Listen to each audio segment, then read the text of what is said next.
welcome to Legally Speaking with me, Tarun Nangia. Today we discuss a very, very interesting subject with Advocate Sridhar Raju, which is Maxims from Mahabharata, which is based on his book, which is titled Maxims from Mahabharata. You can see this book in my hand here. I urge you to go and buy a copy. But today I'm to give you a peek into this book via the author himself. He's been kind enough to give time and join us on the program today. Welcome to my show and many, many congratulations on penning this book. Thank you so much, Tarun. It's a real privilege to be on your show. I want to ask Advocate Sridhar Raju about this book in depth today, so that we get an idea of what it's about, and then you can go and read it. My first question to him is, what is this book all about?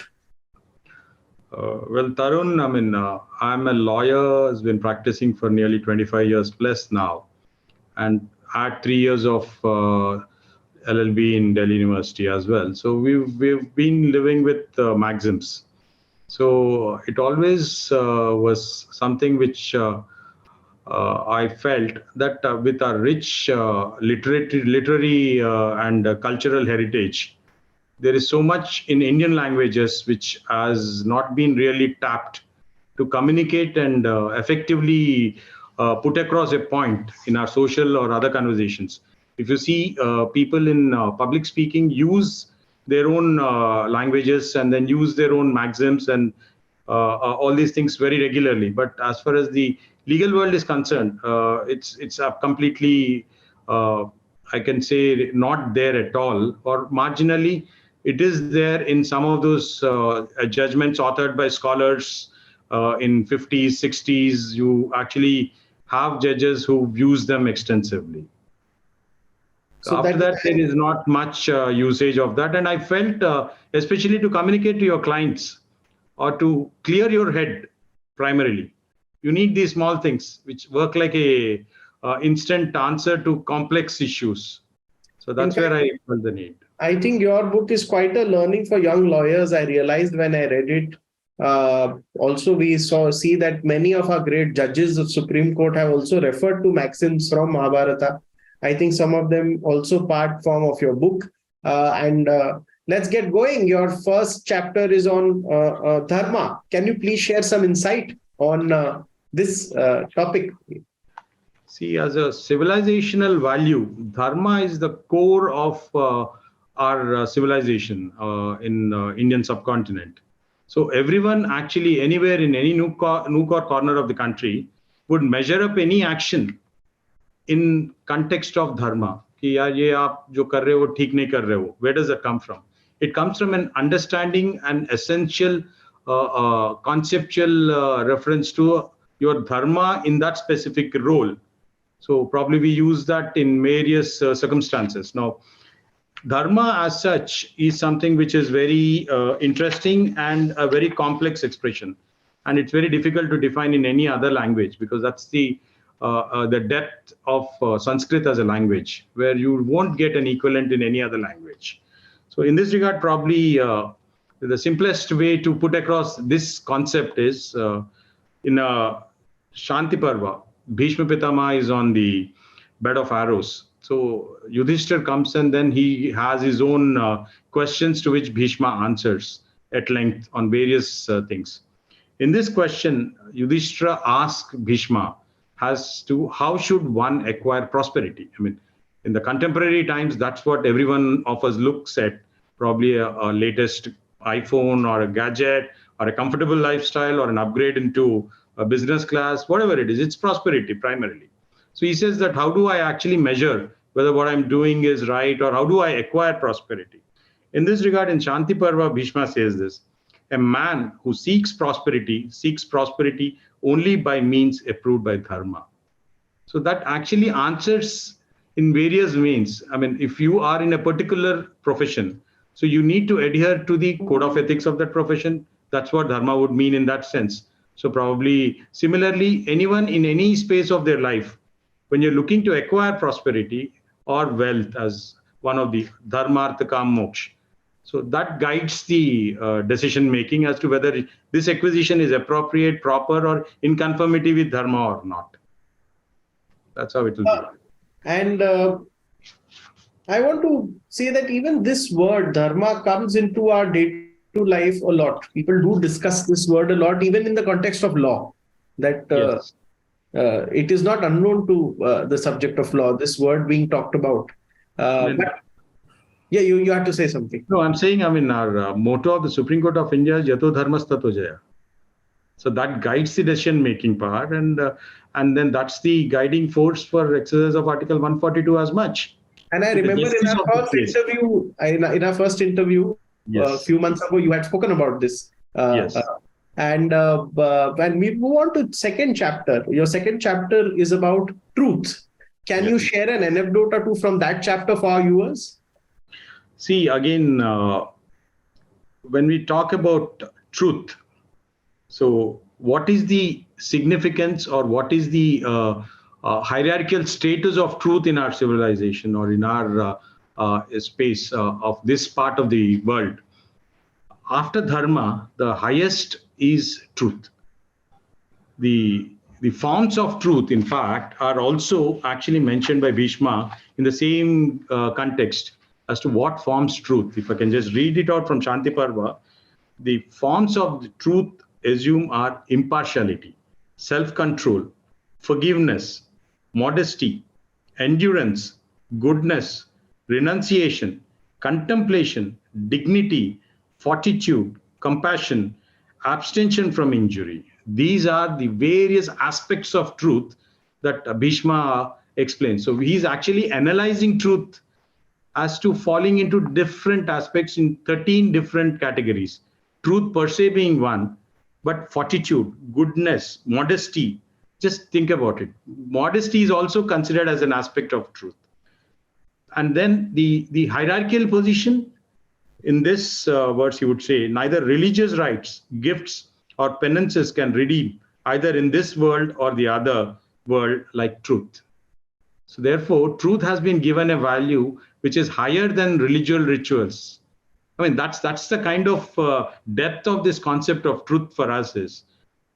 And then again, the High Court's Satyameva Jayate. So it's truth in all its aspects has to win. That's the endeavor of our justice administrative system as well. Thank you. Thank you for giving us that insight. We'll move on to your third chapter, which is Principles Governing Punishment, a very interesting title. Can you give some anecdotes from this chapter to the viewers? See, punishment is something we all deal with because when we talk about law, the power of the authority who can enforce a norm gives it the sanctity or the fear factor which ensures people to work on it. Now, what is this power and how it is to be exercised is actually explained in the conversations between the Pandavas. This happens in the Vanaparva. Vanaparva is immediately after the game of dice. The Pandavas lose everything and they are directed to go to forests for 12 years and exile thereafter for a year. So once they go there, I mean, these characters are all human. So everyone, starting with Draupadi, Bhima, Arjuna, Nakula, Sahadeva, attacked Yudhishthira. Saying, what are you doing? I mean, we are all powerful. Just let us go. We will finish the Kauravas and get our property back, our kingdom back. Why are you holding us back? And they actually, in that context, cite various instances setting out the principles of punishment and why it is important. In this regard, I might just quote, they actually quote anecdotes from the past because these are all values which have been there on this land, and Ramayana or Mahabharata have actually only made them apply them in their day-to-day conversational context as this is settled position of law. This is no longer res integra. So that's how they actually proceed. And this is what they quote King Prahlada. One who has done a favor in the past, even though may be guilty of a grave wrong done to you, should be forgiven, remembering the past favor. I mean, so amazing. So someone who's done you some good. One who has done favor to you in the past must be forgiven, even for a grave error committed today. So therefore, you need to remember the good things he's done for you and not the last bad thing that he did. I mean, that becomes a mitigating factor, if you could call it in that sense. And therefore, that helps you in decision making as to the proportionality of the punishment you choose to inflict, if at all you have to inflict a punishment. So that's where it comes in. It's a very nice explanation, I thought. It is indeed an interesting anecdote that you have shared with us from that chapter. And we will move ahead. And your chapter 5th is on karma. Any few interesting anecdotes that you can share? Because karma is also referred to in many judgments where, Karma, I mean, many people say it's like law of physics, cause and effect. So it has no religious basis. It's purely your own conduct. So you are the master of your destiny. It is in that sense read with the philosophical or spiritual belief that you have multiple births, so rebirth. So what someone suffers or one doesn't suffer is a consequence of his own actions, not necessarily in a shorter span of one life, but spread over a few lives. Now, be that is that as it may in a spiritual sense, but even otherwise, I mean, the best one I would start or probably refer to immediately is where this property, again going back to the dishonoring of Draupadi in the Kurusabha. The questions are raised, the entire property is lost in the first instance and she's dishonored. Then Gandhari, Queen Gandhari comes in and then she reprimands her sons. And then she tells them, see, acquisition of wealth in an improper manner is not good. And in that context, Gandhari says this, prosperity acquired by cruel acts is soon destroyed, whereas prosperity acquired by benign methods stays with children and grandchildren. I think we've all seen this around. What happens to wealth acquired in improper means? So many of the times that we deal with our own clients or we see in society, when people have acquired wealth in dubious or not so honorable manner, it's all spent out in other places, defending it or protecting it, and there's no peace. So therefore, it doesn't stay. I mean, that we have seen in our own experiences now. If you can look at another situation here. Yes. Here again, when we are talking about karma, there's a nice conversation which happens where a lady loses a young son to a snake bite. A hunter who's passing by looks at the grief of the mother of you losing a young son, and then she's angry. Then she questions him as to how the hunter questions the mother and says that I'll go catch the snake and then punish it. So then the conversation happens with the snake and the hunter. And the snake questions him, who's responsible for death? So is it the snake, or is it death per se responsible for the young man dying untimely? Or it's time that has waqt kharab hai, in that sense, time or kal, or it's his own karma.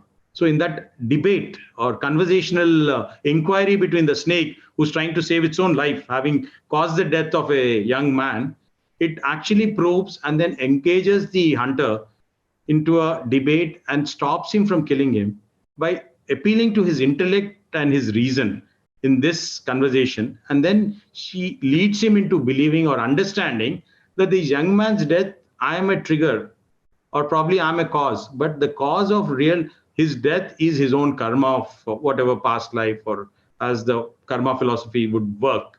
So that's how he puts it across.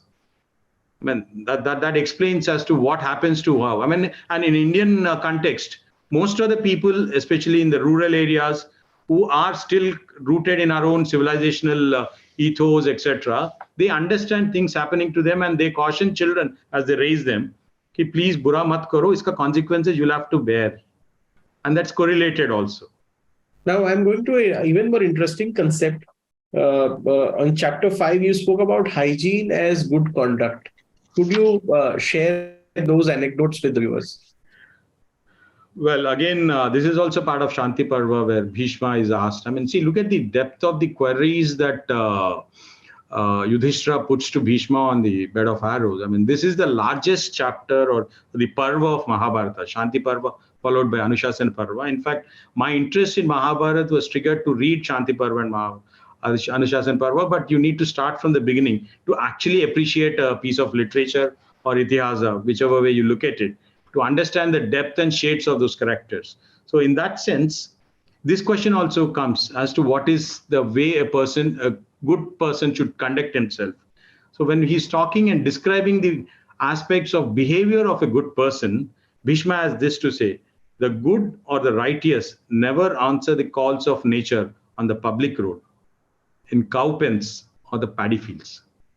It's simple hygiene. It's something which you probably now can correlate to the Swachh Bharat campaign, where the governments are encouraging people to please use the restrooms, or we would encourage or provide necessary amenities in public spaces as much as in your houses. So that was the importance given to hygiene as a part of your good conduct. And of course, excluding those specific places. I mean, we have this problem in most of our multi-story societies. Now, instead of men or women defecating along railway tracks, we have those people doing it through their pets in all the walking tracks that we come across. It's a matter of serious conflicts, isn't it? So I think that explains it all. Point well taken. Your sixth chapter on the book is on nature. Can you share some anecdotes from that chapter? See, in the context of nature, I mean, the entire philosophy of the itihasas, or our approach to life, is that we as human race are one of the many other creatures who have a right to live. And then there is always a hierarchy of power play between these forces. But we always recognized the right of the others to exist, and then in the case of a conflict, inflict only so much as is necessary and not any further. So keeping that in mind, if you look at the Mahabharata itself, Vidura here in the Udyoga Parva, this is just before the war, etc. Pandavas have finished their 13 years of exile, and they've come and assembled in the kingdom of a friend. So our Dhritarashtra is anxious. Now they're powerful. They finished their term and they're coming back and they're claiming, I don't know what is going to happen.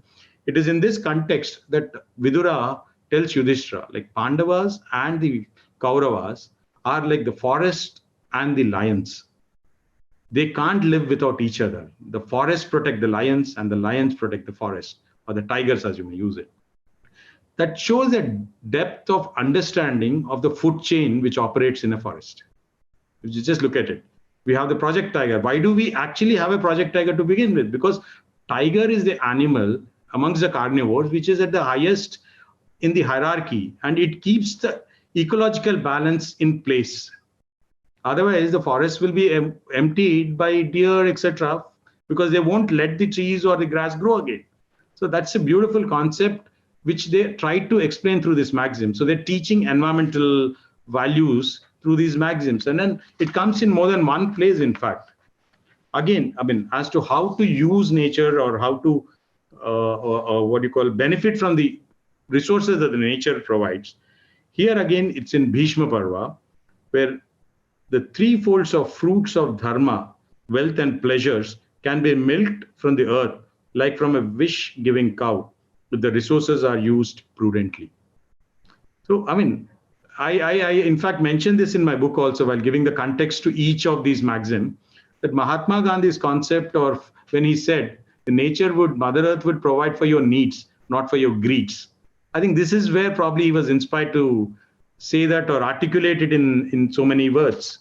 I mean, that's where the importance of nature, and there are others also. Now, we move on to another interesting theme. In chapter 7, you've written anecdotes and maxims on faith. Any anecdotes from that one? Well, insofar as faith is concerned, faith is what makes all of us abide by or swear by the Constitution. Isn't it? That we believe that this is the document which is the highest, unto which we all owe our allegiance, and then we will concede our claims once we find that it is not in conformity with the constitutional arrangement that all of us have come to live with. So it's ultimately premised on faith. So whatever you believe in, or whatever you have faith in.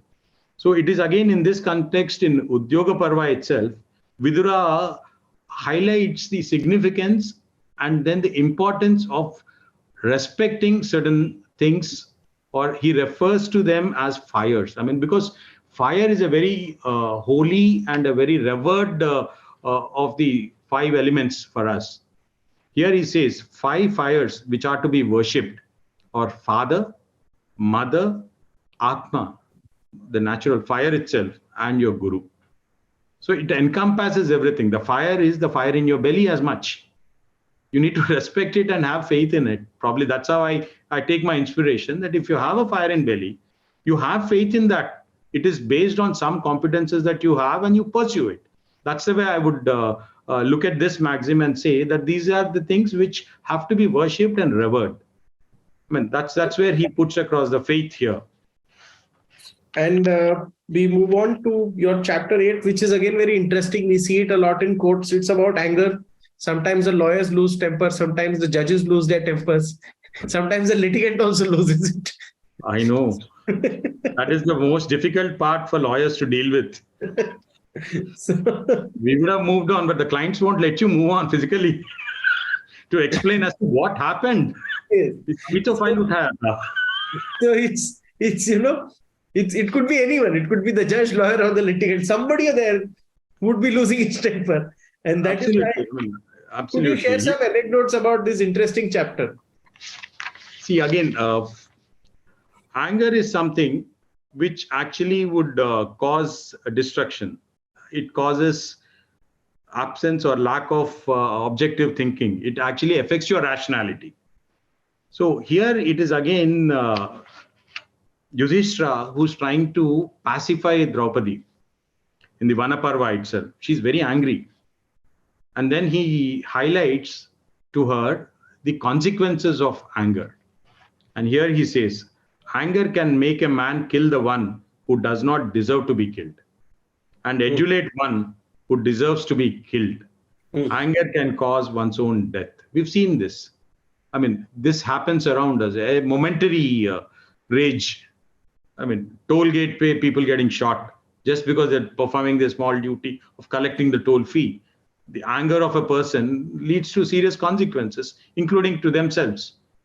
The momentary loss of rationality. Okay. Again, if you look at it, yes. Another, a weak man, when persecuted, if foolishly becomes angry towards stronger men, causes his own destruction. We all know what can happen if a weak man actually gets angry with a powerful man. You're inviting your own doom, isn't it? So therefore, you need to have probably, this is where the discretion is better part of valor comes in. Again, another one that would be more interesting will be the man who is overwhelmed with wrath does not acquire with ease generosity, dignity, courage, skill, and other attributes of good character. Because for a good character, you need to have inner peace. You need to have calmness inside and an understanding. So in the absence of that, you are absolutely away from all those qualities, and that leads to your own whatever downfall. So therefore, that is the serious consequence of anger. Now we move on to another important, which is very important for everyone. It's reputation. Yes. Your chapter on reputation, which is the chapter 9. Could you give some anecdotes from that chapter to our viewers? Yes. When this is part of the Bhagavad Gita, in fact, it's part of the Bhishma Parva of Mahabharata. Quite a few people think Bhagavad Gita is the third Itihasa, but actually Bhagavad Gita is just one part of the Mahabharata. It falls in the Bhishma Parva. So Sri Krishna here says, a person who's held in respect, to him, disrespect is worse than death itself. So right to reputation is guarded on this premise, that a person's reputation cannot be sullied casually or otherwise without consequences. Again, on this, you also can read a person who's always respected. If he's disrespected, then he's as good as dead, though alive. Here, there's a very interesting anecdote. This is by Sri Krishna in the Karna Parva of the war. They're in the midst of the war. Karna takes charge and then he unleashes death onto the army of the Pandavas. And he goes after Yudhishthira and plans to capture him. That would be the end of the war. So somehow Yudhishthira escapes and then goes back to his own place. And runs away from the war. Arjuna and Krishna are at a different location. So Arjuna is worried and he's anxious because he believes that probably Yudhishthira could have been killed. So he goes back from the war to check in their own rest houses if Yudhishthira is okay or not. So when Yudhishthira sees Arjuna, the first thing he believes is that Arjuna wouldn't have come back in the middle of a war, retired hurt, like me. He would have killed Karna and come back. So he embraces him and appreciates. Then Arjuna says, no, sorry, I came back because I was concerned for you. And then Yudhishthira loses it, anger. And then he actually abuses Arjuna and then says that what is the use of your Gandiva? You throw it off if you can't use it. Then Arjuna is known to have taken a vow that anyone who actually abuses him to throw away Gandiva, he'll kill him. So that is the vow he takes. Now he's ready to unsheath his sword. Sri Krishna pauses and then says, hey, kya kar raha hai? What are you doing? It's your own brother. Who is there to be killed here? He says, no, I'm going to kill him because that's my truth. Because I took a vow. If I don't fulfill my vow, I'm as good as lying. So therefore, I have to fulfill it. So there, Krishna tells him, a person who's always respected, if he's disrespected, then he's as good as dead, though alive. So usko disrespectfully baat kar lo, Yudhishthir ko. So that's good as killing him. So you would not be untruthful to your word. So that's how he explains the entire concept. Interesting. This is also interesting. We move on to another chapter, which is chapter number 10 on eternal values. Any anecdotes from that chapter? See, eternal values are something which are universal. I mean, here Pandavas are leaving Hastinapura having been defeated in the gambling game. So the entire residents of Hastinapura start accompanying him, the Pandavas, saying that we don't want to live in a place ruled by these people like Duryodhana, etc., who don't have any respect for Dharma or any kind of good deeds. So in that context, the people actually say this in the Vanaparva, the beginning of the Vanaparva. Cloth, water, ground, sesame seeds acquire fragrance by their association with flowers. So are qualities acquired by association. So if you just extrapolate this, if you put flowers, that fragrance continues with your clothes. It gives you fragrance in your water. It gives fragrance to the earth where you spread the flowers, and also sesame seeds. So he's talking about the significance or importance of the association that you keep in a very positive way. That you are in good company, it will be giving you good fragrance, and the other is implied.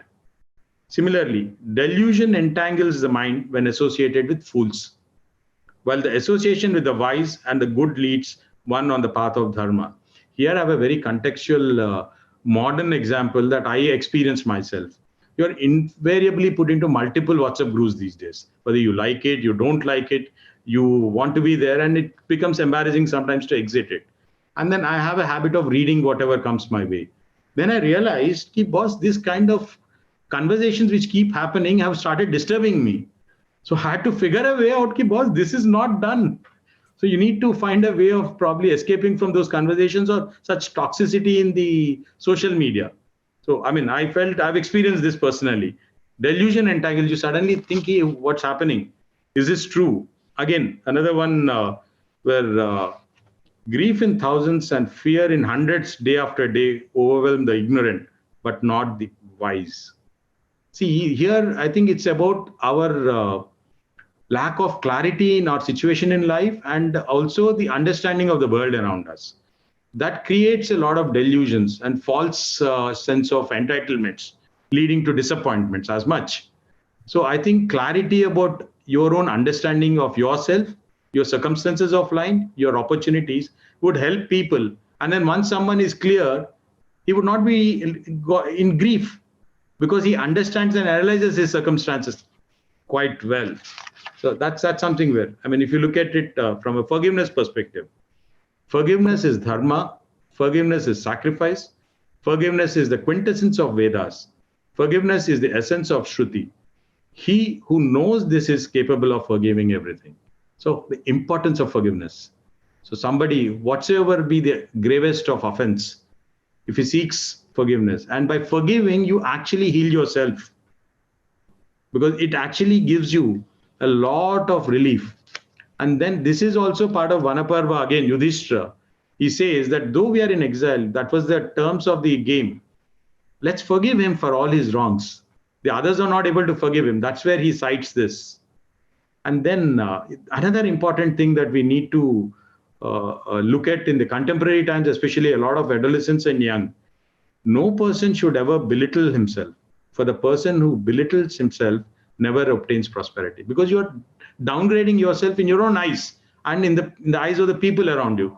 So therefore, you're automatically in a negative trajectory. So that's some value which have been mentioned. And this is by Draupadi. She's saying that we should not undermine ourselves, otherwise we go down. So that's the conversation between Draupadi and Yudhishthira in the Varna Parma as to why they should not break the terms and go for war and recover the property upfront. So this is the context in which this comes out. Now, these are very interesting anecdotes you shared. The 10th chapter, now we move on to your eternal values. No, we discuss eternal values. Now we move on to mental health, which is chapter 11. Now, very important in these days. Mental health. Any anecdotes from that chapter? See, mental health is not a new thing for us, especially in our own itihasas, if you look at it. I mean, we have references to Sundarakanda. In fact, if you've read the Ramayana also, you treat them as human beings who had to go through tough lives in life. If that was not mental health issue, what would it be? A man who was about to be crowned in the morning is sent to a forest. He goes with his wife, a young wife, and the younger brother. The younger brother is always angry with his stepmother for meeting out all this. At the same time, there are answers given there in various contexts and in various conversations. Here in the Sabha Parva, Sanjaya is the emissary who sent to find out what the Pandavas were doing up to after finishing the 13-year period in the friends' hospitality that they are taking, and all their friends have started reaching there to conduct their discussion. So he sent Sanjay to find out what exactly is on their mind. Are they waging a war? Are they coming back to claim their kingdom, etc.? And there he says that I'll come back. And once he come back, he says that I'll disclose this in the assembly, not in private conversation between the king and Sanjaya, who's the emissary. He meets him for courtesy, but he says, I'll disclose it only there. That's where this conversation happens. And the maxim reads, the time that brings on destruction does not come with an upraised stick and smash one's head. Time makes one see the opposite, that is evil in good and good in evil. Sanjaya is warning him. You think that you can get away by not honoring your part of the commitment to restore everything after 12 or 13 years. So he's just cautioning him in this way, that time which brings destruction, it doesn't come like a tornado or an earthquake. It'll just affect your buddhi nasha, is how Bhagavad Gita refers to it. That your buddhi is affected. And then you start seeing good in bad and bad in good. And we've gone through that adolescence. We are impressed by people and angry with parents. Well said. So, and then another one. Mental stress leads to physical ailments, similar to how calm water tends to boil when in contact with a hot metal. Very well said. So, mental health, most of the doctors, especially the traditional physicians, they'll make you sit down, check your blood pressure, thoda बढ़ गया है, कोई problem है, कुछ ज़्यादा सोच रहे हो, कुछ परेशानी है. Basically, they're trying to dig and then get the mental stress out of you so that the BP would automatically take care of itself. So that's the direct correlation now modern medicine is also probably making. Most of your lifestyle diseases, they say, is from stress. Indeed. In fact, then another one, mental stress is dispelled by true knowledge as water douses fire. Once the mind is at ease, the body also recuperates. So many of times we are anxious as to what's happening to us or why is it happening. But when you get to know or you read, analyze, objectively understand it, you're calmer. So that's what it says. Moving on ahead, very interesting. Your last chapter, is on chapter 12, which is on the power of words. Sometimes very important for arguing counsels, the power of words and how powerfully they are said sometimes. Both can matter. So your some anecdotes from that chapter. the importance of words and also the significance of silence comes out in this Udyoga Parva quote of a rishi. Here, they're talking about the importance of speaking or not speaking. So that is the significance. Nor they actually look at the need for a speech when it's going to lead to some adverse consequences. Here it reads, silence, it is said, is better than speech. If one must speak, then speak the truth. If truth is to be spoken, it is better to speak what is agreeable. And if what is agreeable is to be said, then it is better to say what is consistent with Dharma. So we come back to Dharma, this chapter with which we started. So ultimately, Dharma is the ultimate epitome of our conduct's measuring yardstick. Then is Satya. So for us as a civilization, as I see, Dharma and Satya are the two parameters on which we actually measure our conduct as a society, as a culture, as a civilization, which is a continuous living civilization from times immemorial. I mean, in the last conversation also we discussed about the places which have continuously living memories. The Rig Veda is known to be the oldest piece of literature. And in fact, this oldest drama is also of Sunaka, which has been made into a popular movie. So therefore, these are the parts of our own civilizational values, etc., which are somehow not really emerging into the forefront, which have answers from most of our contemporary challenges in a society. So that's probably where all these things leads to, or probably that pursuit led me into this entire exercise. Thanks for sharing all these anecdotes and, in a sense, maxims from Mahabharata that you shared with the viewers from your book, which is Maxims from Mahabharata. I urge all of you to go buy your own copy and read it. I'm really grateful. I should acknowledge Justice V. Ramasubramaniam was very kind to give a very generous preface to this book. And his knowledge of the subject really, amazed me. No, but yes, indeed, as we can see that, yes, he's so of course, as you can see that he's given a preface. I don't know how clear this is, but yes. But I think it must have been an exercise in self-evolution when you, in a sense, undertook this exercise of going through all the maxims and choosing a few. It was my pursuit for truth, which continues. And may your pursuit for truth continue, and we get an opportunity to interview once more on some other book that you will pen soon. But I think this is something which you had spoken to me about when we did our last interview. Now it's out. And today we interviewed you on this. Thank you so much for joining me. And viewers, thank you so much for joining us on this show. Thank you so very much. Thank you. Thank you.